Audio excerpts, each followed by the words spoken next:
Bienvenue dans ce nouvel épisode de la chaire Grands enjeux stratégiques contemporains.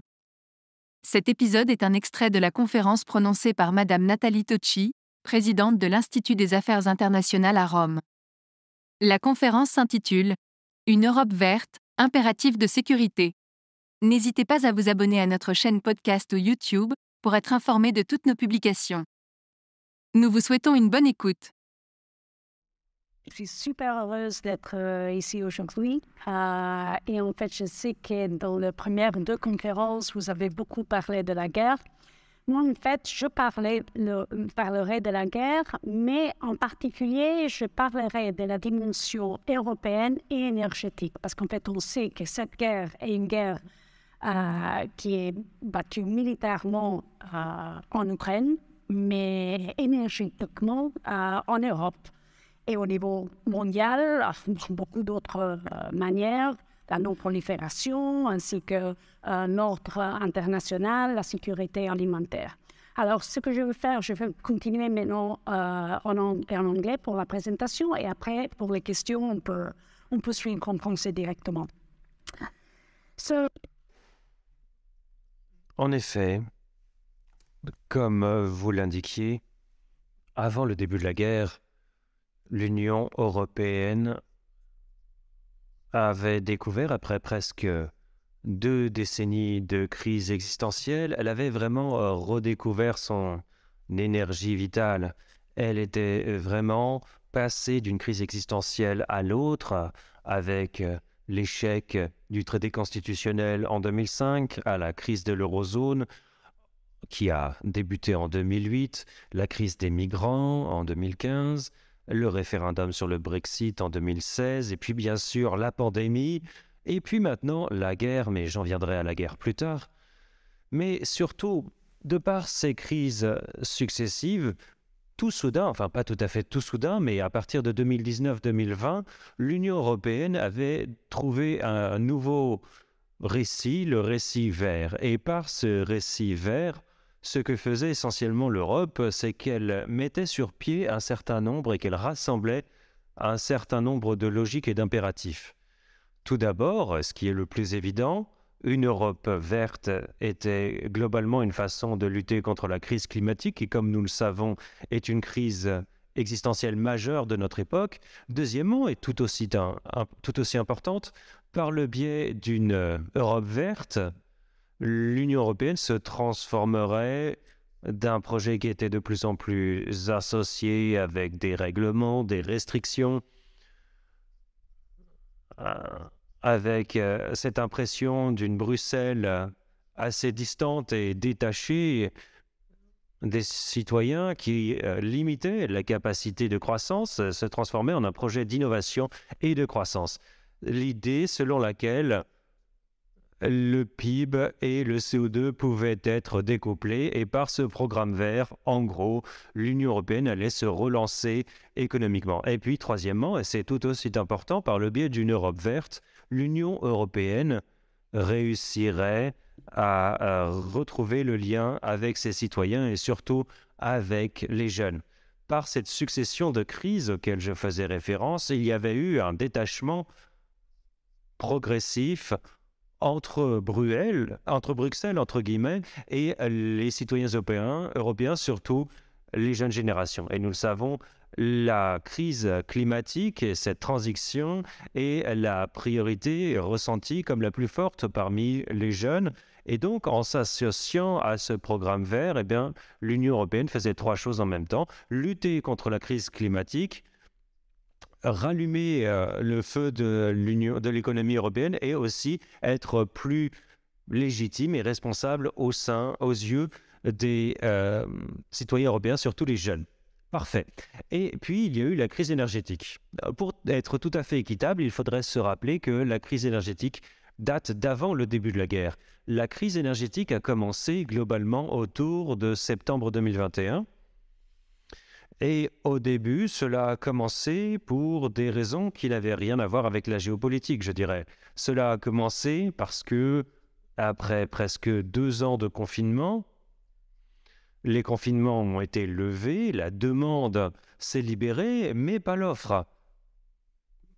Parce que, bien sûr, il n'y avait pas eu d'investissement, surtout à partir de 2014, parce que les prix de l'énergie étaient faibles à partir de 2014 et jusqu'à l'automne 2021. Et donc, les prix de l'énergie étant faibles, il y avait moins d'incitation à faire des investissements. Donc, la demande a augmenté, l'offre reste au même niveau. Et donc, c'est la base de l'économie, les prix ont augmenté.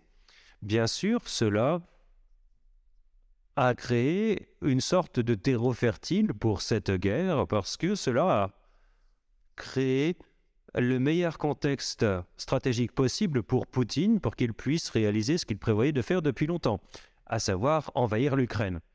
Pourquoi est-ce que ces crises ont eu leur importance? Elles ont leur importance parce que dans une relation énergétique interdépendante comme celle qui existait entre l'Europe et la Russie, quand les prix sont faibles, le pouvoir de négociation est du côté de l'acheteur.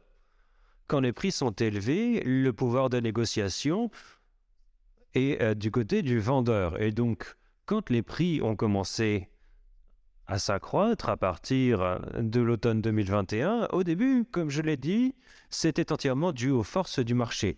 Et puis, cela a commencé à être manipulé. Avec le recul, on peut voir que quand on en arrive à novembre et décembre, c'est exactement là que les troupes ont commencé à se stationner aux frontières de l'Ukraine, avec ces 200 000 célèbres soldats qui étaient stationnés aux frontières de l'Ukraine. Eh bien, c'est là que l'on voit que les niveaux des stocks commencent à être assez faibles, étrangement. Et puis Gazprom a avancé tout un tas de raisons, des travaux d'entretien, le fait que pendant les confinements, beaucoup de ces travaux et de ces investissements avaient été repoussés. On a commencé à inventer tout un tas de raisons et peut voir qu'avec le recul, c'est le moment où cette manipulation a débuté. Mais comme je l'ai dit, tout cela est fondé sur une tendance qui existait déjà. Les prix avaient commencé à augmenter, l'invasion a commencé, et je dirais que l'invasion a commencé avec le fait que Vladimir Poutine s'attendait à ce que les Européens, et pas seulement les Européens, continuent de réagir comme ils l'avaient toujours fait.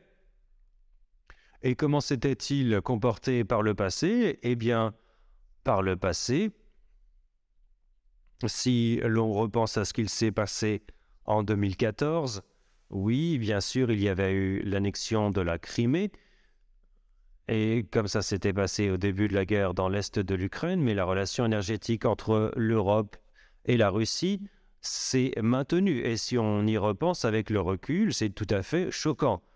La dépendance énergétique de l'Europe à la Russie entre 2014 et 2022 s'est exacerbée. Et là encore, parce que l'on supposait que d'une certaine façon, la géopolitique et l'énergie et l'économie, d'un autre côté, pouvaient être compartimentées et que la rationalité économique irait prévaloir au-dessus des considérations géopolitiques et donc on pouvait garder étanchement séparés ces deux domaines. Mais bien sûr, comme on le sait, l'Europe ne s'est pas comportée comme elle l'avait fait en 2014. Elle n'a pas réagi comme elle l'a fait en 2014 parce que l'invasion qui a commencé le 24 février a été à bien des égards sans commune mesure avec ce qu'il s'est passé en 2014 ou ce qu'il s'était passé en 2008 en Géorgie, par exemple. Nous savons que depuis lors, il y a eu des paquets de sanctions successifs, et puis il y a eu aussi un soutien militaire, des séries d'appuis militaires apportés à l'Ukraine, et c'est cela qui est important. Cela s'est passé, surtout si l'on repense aux tendances de prix entre le début de la guerre et jusqu'à septembre de l'an dernier. Les prix ont commencé vraiment à augmenter spectaculairement. Donc les coûts pour l'Europe ont commencé aussi à augmenter de façon spectaculaire. Mais c'est là le point qui a une importance politique. D'une certaine façon, contre toute attente, en fait, nous avons tenu bon, nous sommes restés fermes, et avec ces séries de paquets d'appui militaire, et on a continué la pression avec aussi les sanctions. Et donc, cela a un petit peu pris par surprise Vladimir Poutine. Mais je dirais que là encore, jusqu'à la fin de l'été, début de l'automne, il pensait que tout ce qu'il avait besoin de faire, c'était de les pressurer un petit peu plus et il retrouverait la raison. Et c'est ce qu'il s'est passé. On a fermé le robinet entre juillet et août de l'an dernier. Il y a eu un problème sur Nord Stream, et puis ensuite Nord Stream 1 a été complètement fermé, et puis il y a eu ce sabotage mystérieux qui s'est passé sur les 2 gazoducs de Nord Stream, mais en particulier Nord Stream 1, et là les prix ont vraiment crevé le plafond. Ils sont passés à 340 € par mégawattheure, ce qui n'avait jamais été vu dans l'histoire des marchés du gaz. Alors, pour rendre les choses encore plus remarquables, alors même que cela se passait, l'Europe, là encore, a tenu bon, elle a tenu ferme, elle n'a pas plié. Et non seulement elle n'a pas plié, mais elle a réussi à petit agir de concert sur un certain nombre de domaines. Nous avons coordonné nos niveaux de stock de gaz et comme on le sait, on s'en est assez bien sorti. Oui, il est vrai que ces niveaux très élevés de gaz, de stockage de gaz restent très élevés par rapport aux 5 dernières années. Et c'est surtout aidé par le climat, bien sûr, mais le fait est que nous avons réussi à coordonner ces niveaux de stock pour nous assurer que nous atteignions les objectifs de stockage de gaz que nous nous étions fixés. Nous avons coordonné la réduction de la demande. Au début, la demande en gaz, et puis ensuite, progressivement, la demande en électricité, avec la coordination d'une réduction de la demande en électricité qui a été plus important parce que c'était obligatoire et pas facultatif. Et là encore, on a atteint ces objectifs. Oui, on y est arrivé parce que le climat était relativement doux et aussi parce qu'il y a eu tout un tas de différents facteurs que je ne vais pas évoquer ici, mais nous y sommes arrivés.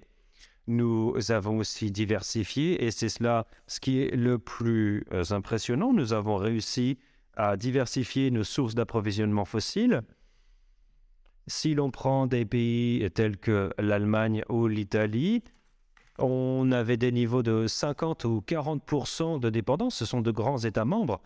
Pour le cas de l'Allemagne, on est maintenant à 0% de dépendance à la Russie. Si on avait eu ce débat il y a exactement 1 an, et si je vous avais dit, imaginons par exemple pour l'hypothèse qu'il y ait une invasion et que la Russie ferme complètement le robinet de gaz, vous auriez probablement tous pensé qu'aujourd'hui, nous serions au milieu de probablement la récession la plus dévastatrice qu'ait connue l'Europe depuis très très longtemps.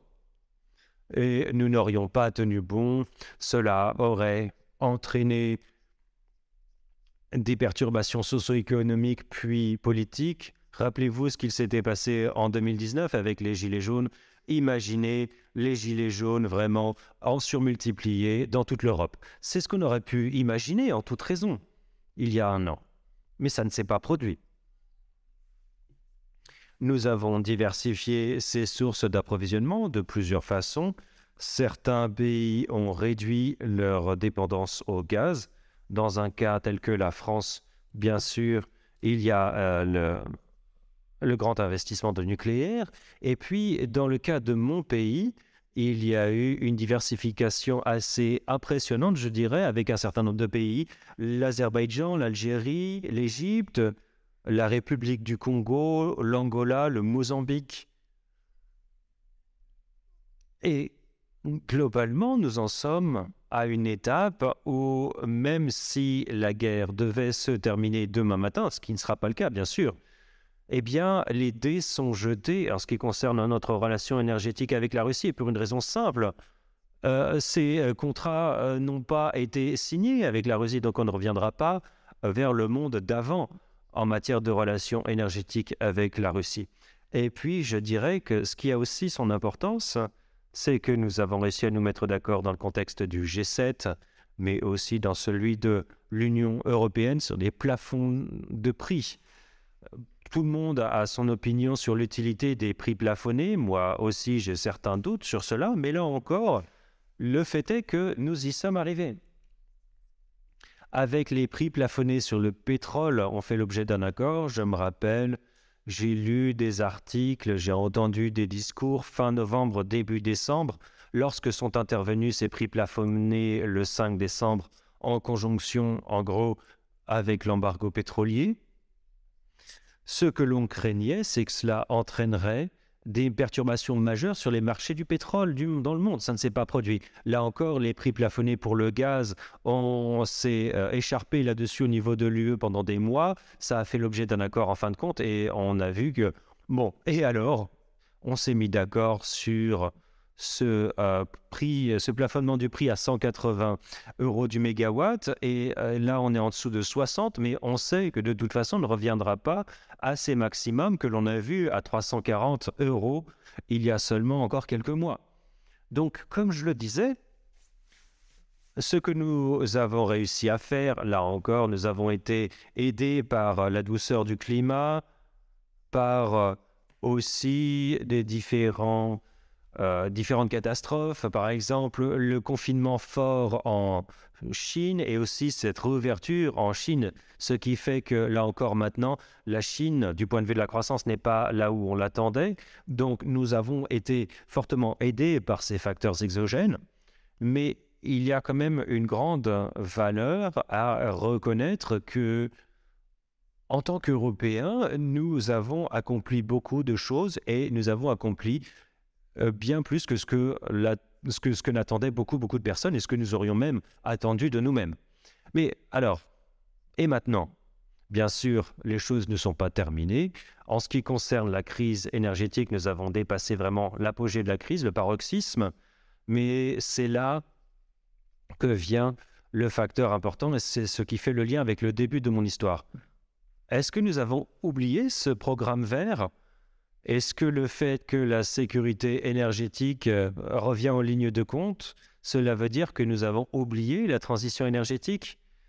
De prime abord, on a probablement l'impression de cela. Si vous regardez combien d'argent au niveau européen, non pas au niveau de l'Union européenne, niveau européen, pas niveau de l'UE, parce que le chiffre que je vais citer reprend aussi le Royaume-Uni et la Norvège. Mais en seulement un an, l'Europe continentale, y compris des États non membres de l'UE, a dépensé 700 milliards. 700 milliards, en gros, sur des factures d'électricité, d'énergie, pour aider les entreprises et les citoyens, les particuliers, à faire face à cette explosion des prix de l'énergie. Alors, pour influer sur les prix des factures d'énergie, il y a différents mécanismes, mais en gros, on revient à subventionner les combustibles fossiles. C'est cela que l'on fait. Donc, de prime abord, si vous comparez ce chiffre de 700 milliards en un an, et si vous comparez cela avec les 800 milliards de Next Generation EU sur 7 ans, eh bien, très clairement, on voit qu'on a complètement mis en veilleuse la transition énergétique. Ça, c'est un premier événement. Mais si vous regardez d'autres chiffres, et là, c'est quelque chose que j'ai étudié en grand détail. Si vous regardez ce qu'il s'est passé depuis un an en matière de transition énergétique, en particulier en ce qui concerne les investissements dans les technologies vertes, et notamment, là je parle des ENR, des renouvelables. Là, on peut voir que par rapport aux projections d'investissement auparavant, il y a eu un niveau bien plus élevé d'investissement dans les ENR par rapport à ce que cela aurait été avant la guerre. Ce matin même, dans l'avion, je lisais un rapport intéressant de BP, British Petroleum, dans lequel BP révisait ses estimations du moment où l'on atteindrait le paroxysme de la demande pour les combustibles fossiles. Et bien sûr, BP a un certain intérêt à ce qu'on n'aille pas dans cette direction dans une certaine mesure, mais ils ont révisé à la baisse cette estimation du paroxysme de la demande pour les combustibles fossiles du fait de la guerre. Et donc, du fait de la guerre, nous allons consommer moins de combustibles fossiles que cela n'aurait été autrement le cas. Pourquoi? Eh bien, pour des raisons évidentes. À bien des égards, en fait, la transition énergétique est une question de sécurité énergétique. C'est plus un élément de moyen à long terme de la sécurité énergétique parce que l'urgence du fait que l'on vous ferme le robinet tout de suite et qu'il faut que vous diversifiez vos sources d'approvisionnement en fossiles, ça n'est pas la même chose. Mais pour les personnes en précarité énergétique dans l'Europe continentale, la seule façon d'assurer la sécurité énergétique à moyen et à long terme, c'est d'accélérer la transition énergétique. Et j'ai trouvé ça tout à fait remarquable que, contrairement à ce que moi-même j'attendais quand la guerre a commencé, les chiffres nous montrent que c'est en cours et que ça s'est déjà produit. Et j'en viens maintenant à deux ensembles de considérations un peu plus conclusives. Tout d'abord, tout cela est bel et bon, mais cela représente quand même vraiment pas mal d'argent. Et est-ce que l'on peut encore se permettre de continuer à dépenser autant d'argent si l'on pense que c'est quelque chose qui va durer plusieurs années, voire des décennies? Et puis, cette question financière, comment interagit-elle avec le début de mon histoire où tout était question de savoir si l'Union européenne, si le projet européen pouvait émerger et se relancer par ce programme vert? Quel était le potentiel? Je l'ai évoqué au début, mais quels sont aussi les risques? Et là, les risques sont vraiment intrinsèques à cette question financière, cette question monétaire. Je vais vous expliquer ce que je veux dire. Les programmes de financement que nous avons, celui dont je parlais tout à l'heure, Next Generation EU, c'est très important, mais par rapport à ce qui est nécessaire, c'est epsilonesque si vous comparez ça aux 700 milliards qui ont été dépensés pour les combustibles fossiles en un an par rapport à ce qu'il faudra dépenser pour la sécurité énergétique et la transition énergétique dans les prochaines années et décennies. Là, il faut investir beaucoup, beaucoup plus.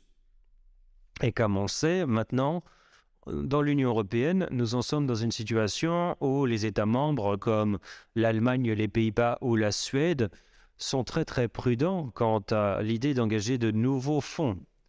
Et leur argument est qu'il faut dépenser ce qui est déjà disponible, il faut simplement s'assurer que l'on dépense cela à bon escient et que cela s'accompagne de réformes. Et voyez-vous, je suis complètement d'accord avec eux. Ne vous méprenez pas, je pense que cet argument-là est tout à fait valable. Mais je me préoccupe énormément du fait que s'il n'y avait pas plus de fonds au niveau de l'UE qui étaient engagés, ce que nous risquerions de rencontrer, c'est une crise, une dynamique de crise de l'eurozone, mais avec une coloration verte. Parce que ce que cela voudrait dire, c'est que les pays qui ont la capacité budgétaire au niveau de l'État membre de dépenser vont continuer de dépenser et pourraient être encore plus aidés dans ces dépenses alors que l'on pourrait venir réviser les règles sur les aides d'État dans l'UE. C'est une très bonne idée, mais si ça ne s'accompagne de certains garde-fous, ça pourrait vouloir dire que des pays comme l'Allemagne seraient en mesure de dépenser les montants nécessaires pour garantir leur sécurité énergétique, pour aller payer du GNL à des prix astronomiques tout en accélérant la transition énergétique. Mais les pays qui n'ont pas ce même espace budgétaire, parce qu'en fait, ils n'ont pas bien fait leur travail avant, et là je pense principalement à mon propre pays, mais pas seulement, eh bien ces pays-là auraient des problèmes.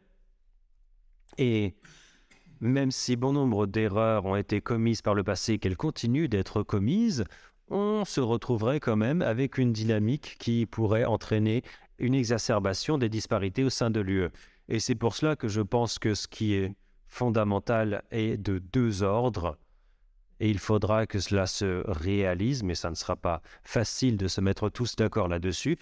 Premièrement, il y a le grand débat qui va continuer cette année concernant la révision des règles du pacte de stabilité et de croissance. La Commission a mis sur la table certaines propositions. Des États membres comme la France ou l'Italie aimeraient aussi voir, à côté de ces propositions, d'autres idées, comme l'idée d'exonérer les investissements verts du calcul du déficit budgétaire. Et là, cela équilibrerait un peu la concurrence entre différents États membres. Ça serait un grand jeu de problématiques dont il va falloir parler et sur lesquelles il faudra se mettre d'accord, mais ça n'est pas du tout facile parce qu'en ce moment, il y a un véritable combat de chiens entre la Commission et Berlin, mais cela va s'élargir à d'autres États membres dans ces prochaines semaines, ces prochains mois. Et puis la deuxième question, et ça c'est quelque chose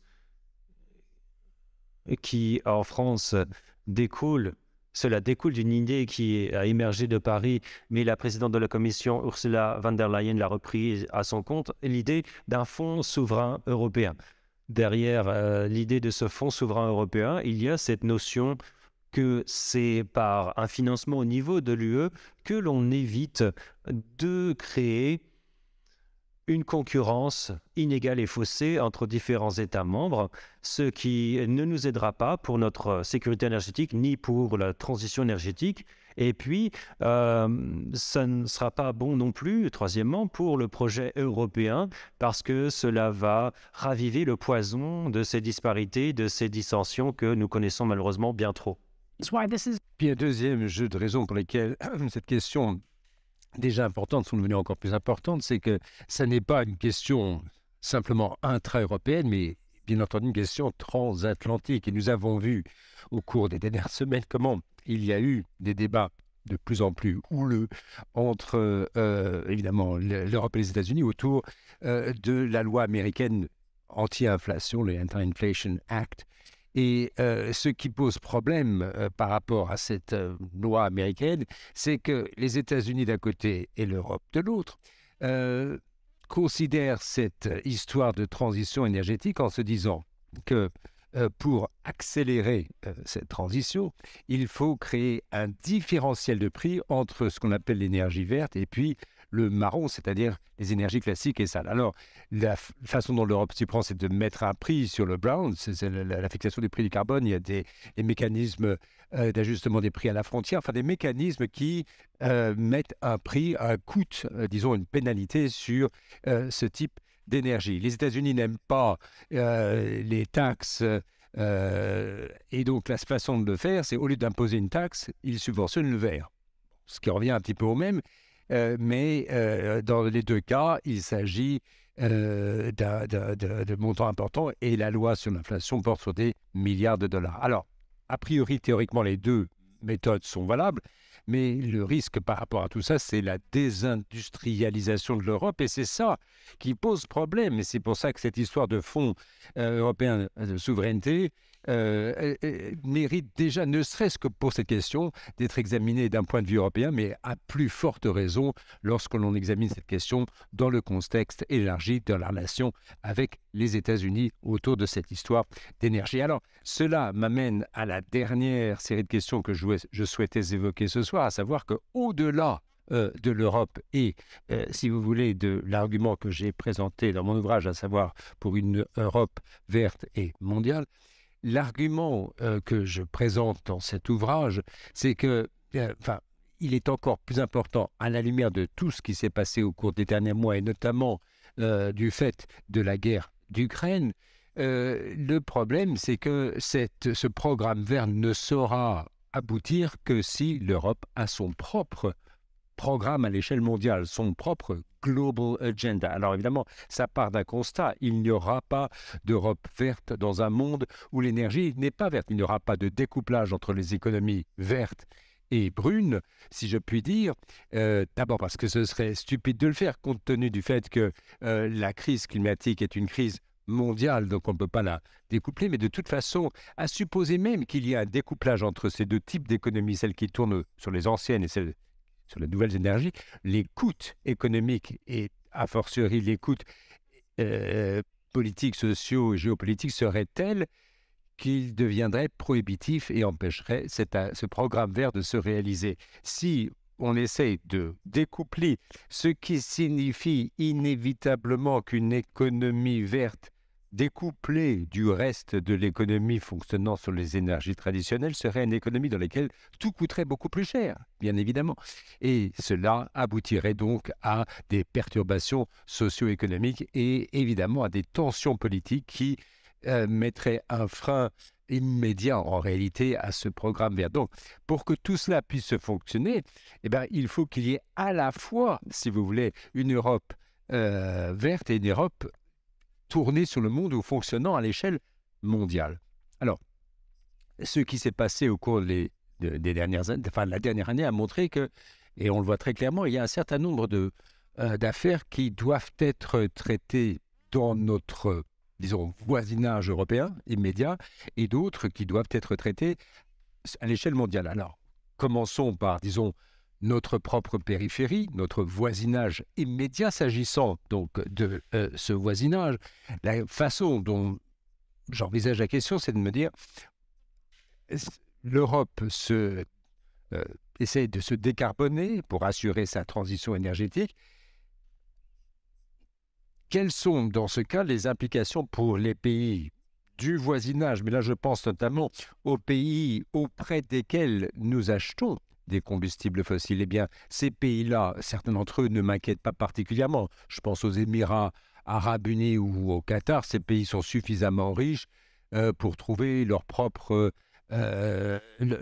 solution à leurs problèmes. Mais moi, ce qui m'inquiète plus, c'est les pays d'Afrique du Nord ou d'Afrique subsaharienne, parce que, ou quid de l'Algérie ou du Nigeria, de ces pays-là.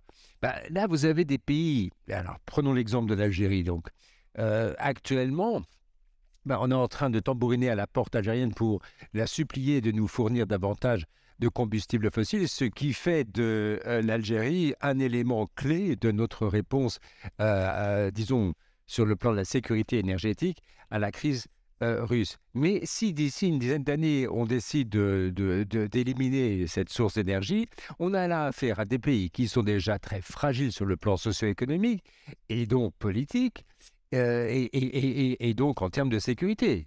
Et cela entraîne évidemment des répercussions directes sur la Russie.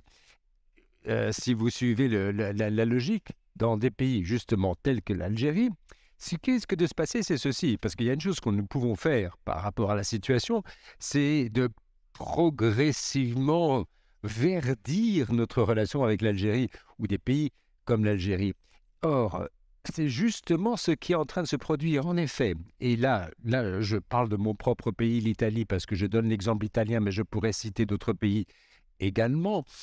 Dans la mesure où nous avons supplié l'Algérie d'accroître sa production de gaz et surtout de nous vendre ce gaz, parce que ce gaz était certes déjà produit, mais il était vendu sur les marchés locaux. Là, on lui demande de nous la fournir à nous. Alors, qu'est-ce que lui propose en échange? Eh bien, ce sont des investissements. Or, les investissements que nous allons réaliser en Algérie ne concernent pas exclusivement les investissements traditionnels en oil and gas, en pétrole et en gaz, mais également méthodes de capture de carbone, d'efficacité énergétique, d'énergie renouvelable et notamment d'énergie solaire. Et alors, évidemment, ça prendra un certain temps aussi, mais également, je pense, aux combustibles à base d'hydrogène. Alors, et c'est précisément de cela, la sécurité énergétique et la transition énergétique sont les deux faces de la même médaille en quelque sorte, et ce, pas simplement au niveau intérieur de l'Europe, mais également dans notre relation avec nos voisins. Et puis, vous avez des pays qui sont différents. Vous avez des pays qui présentent des opportunités crédibles. Par exemple, le Maroc ou encore l'Ukraine, justement. Imaginez qu'un jour, l'Ukraine, à la fin de la guerre, quelle sera sa situation? Là, vous avez des pays qui n'ont pas peut-être beaucoup de combustibles fossiles, mais qui, par contre, présentent un potentiel considérable pour le développement des énergies renouvelables. Je donne l'exemple de l'Ukraine. Bon, vous avez l'énergie solaire, ou le Maroc, l'énergie solaire dans l'un et l'autre cas. Alors, pourquoi, vous allez me demander, ces deux pays? Vous avez du soleil ailleurs, et du vent d'ailleurs, surtout à l'est. Bon, disons, le solaire au Maroc ou l'éolien en Ukraine où il y a du vent, mais vous avez là des industries qui justement peuvent utiliser ces énergies renouvelables pour favoriser le développement d'une industrie de l'hydrogène dit vert. Alors, nos propres projets grandioses que nous avions faits, vous pensez le projet Desertec, vous vous rappellerez qu'à l'époque, on s'était dit que nous allions produire de l'énergie ailleurs et ensuite lui envoyer cette énergie en Europe. Alors, donc une histoire d'exportation. Alors, certes, ça pourrait se faire dans une certaine mesure, mais seulement à condition que cette même énergie serve également à développer l'industrie locale où cette énergie est produite. Alors justement, dans le cas du Maroc, vous avez une industrie des engrais qui utilise de l'ammoniac et qui déjà utilise de l'hydrogène. Alors, c'est de l'hydrogène à l'ancienne, mais justement, un pays comme le Maroc aurait tout intérêt à développer une industrie de l'hydrogène vert. De même, vous avez la même situation pour ce qui est de la production d'engrais. Là encore, l'hydrogène intervient et disons, l'énergie éolienne en Ukraine pourrait favoriser cette industrie de l'hydrogène vert. Et puis alors, tout dernier point par rapport à toute cette histoire. Et là, si vous voulez, on regarde la situation à l'échelle mondiale. Ce qui est intéressant, si je puis dire, par rapport à toute cette histoire d'énergie, c'est que, alors que dans l'ancien monde énergétique, le pouvoir à la scène, sur la scène internationale, où la puissance politique n'était pas exactement interchangeable. Vous aviez certes l'Arabie Saoudite qui avait son propre pouvoir, mais enfin, sur l'échelle politique et sur la scène politique, n'était pas nécessairement très important. Au gros, vous n'aviez pas adéquation entre les grandes puissances économiques ou les grandes puissances énergétiques et les grandes puissances politiques, à l'exception, bien sûr, quand même, énorme des États-Unis et de la Russie. Mais là, vous arriverez aujourd'hui une bien meilleure adéquation entre les deux dans une économie décarbonée. Pourquoi? Parce que dans une économie décarbonée, vous vous rapprochez dans la chaîne de valeur à une situation où la technologie joue un rôle plus important et la puissance économique, les systèmes de gouvernance jouent un rôle bien plus important que la simple possession des matières premières. C'est-à-dire que si vous aviez beaucoup de réserves de combustibles fossiles, ça vous donnait certes du poids. D'ailleurs, c'est encore le cas dans l'énergie décarbonée. Et on pense à la Suède notamment, mais dans le monde de demain, dans un monde verdi, décarboné, cette richesse en combustibles fossiles ne jouera pas le même rôle, n'aura pas la même incidence sur le plan de la puissance, disons, politique ou même économique. Or, les grandes puissances que sont les États-Unis et la Chine, et on pourrait même espérer l'Europe également, deviendront dans le monde de l'énergie des grands acteurs de demain. Avec cette nouvelle donne, et là, pour l'Union européenne, il devient nécessaire d'avoir sa propre stratégie à l'échelle mondiale si elle veut réaliser sa vision, disons, d'une énergie ou d'une économie verte.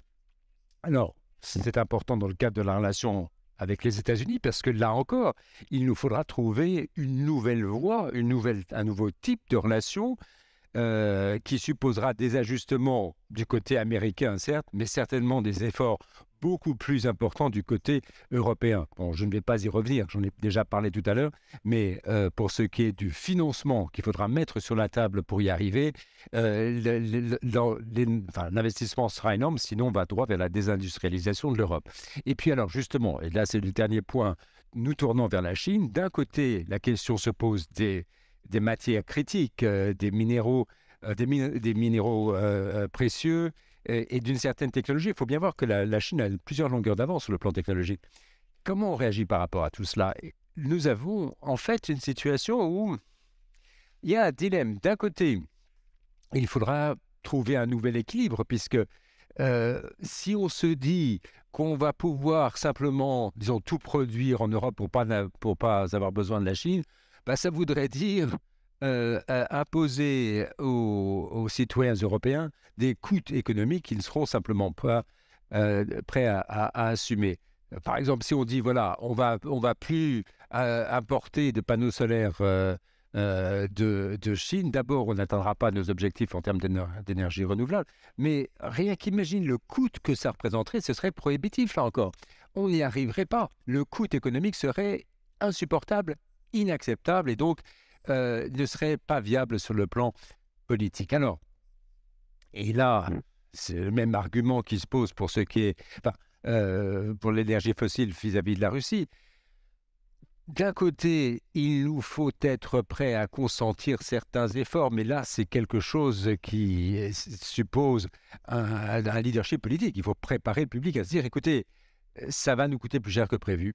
Bon, il y a un prix à payer, la sécurité a un prix, et si nous ne voulons pas être entièrement dépendants de la Chine dans un monde décarboné de la même façon dont nous étions tributaires de la Russie dans le monde classique des combustibles fossiles, il y a un prix à payer. Or, pour autant, si vous voulez, on ne peut pas se retrouver à l'autre extrême de l'éventail en se disant, voilà, on va rentrer dans un monde entièrement protectionniste. D'abord parce que ce protectionnisme va à l'encontre de nos valeurs, disons, économiques, mais surtout parce que ce serait prohibitif. Et donc, ce qu'il faut, c'est d'élaborer des partenariats, des alliances. Et on en voit un petit peu les prémices. Je pense notamment aux alliances avec la Chine sur justement l'hydrogène ou les batteries. Mais enfin, c'est des idées qui vont là. Et il n'y a pas de véritable volonté politique encore. Mais si nous voulons trouver un nouvel équilibre entre la prospérité et la sécurité, à mesure où nous avançons vers la transition énergétique, pour la sécurité énergétique, il y aura besoin d'un investissement aussi important sur le plan externe, pour le plan vert, que ce que nous avons fait à l'échelle intra-européenne. Je vous remercie.